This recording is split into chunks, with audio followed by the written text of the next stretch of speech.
Nilimas sa mga katawan ang halos 300,000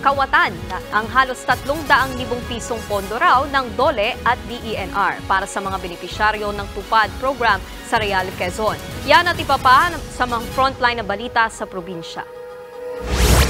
Sa bahay na ito sa Purok Rose, Barangay Poblasyon 1 sa Real Quezon, natangay ang halos kalahating milyong pisong halaga ng pera at gamit kahapon. Ang halos 300,000 piso dyan, pondo raw ng DOLE at DENR para sa mga benepisyaryo ng programang TUPAD o tulong panghanap buhay sa ating disadvantaged o displaced workers. Sa naturang bahay nakatira ang isang empleyado ng DENR base sa investigasyon. Alas 4 ng madaling araw na makarinig umano ng kalabog sa kanilang bahay ang natutulog na empleyado. Doon na pala naganap ang panloloob at natangay ang dalawa niyang backpack na naglalaman ng pera para sa TUPAD at higit 100,000 pesos na cash, personal na pag-aari ng biktima. Bukod sa pera, may mga natangay din gadgets ang kawatan. Paalala naman ng kapitan ng barangay sa mga residente. Maging maingat, mapagmatsyag at tingnan kung sino ba yung mga taong dumaraan, lalo na kung mga di natin pamilyar sa atin.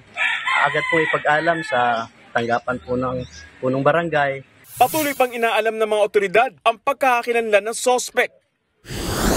Sa Quezon, arestado ang 2 lalaki matapos mahulihan ng illegal na droga sa Quezon kahapon. Nahuli ang mga sospek sa pagkahiwalay na buy-bust operation sa Barangay Bagong Bayan, sa Mauban at Barangay Ikirin sa Pagbilao. Kinilala ang mga sospek na sina alias Junel at alias Alexander. Nakumpiska sa kanila ang 9 na sachet ng hinihinalang shabu, mark money at cellphone. Nahulihan din ang mga sospek ng kalibre 38 revolver, improvised shotgun, at mga bala. Nakakulong na ang 2 at naharap sa kasong paglabag sa Comprehensive Dangerous Drugs Act at Comprehensive Firearms and Ammunition Regulation Act.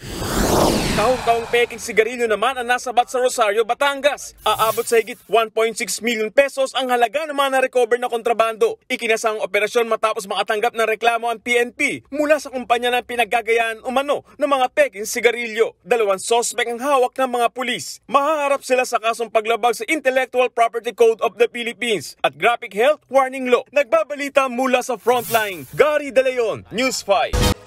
Mga kapatid, Nikki de Guzman po. Iba na ang may alam at may pakialam sa panahon ngayon. Para sa tuloy-tuloy na balitaan sa Frontline kahit weekend, mag-follow at mag-subscribe sa social media pages ng News 5.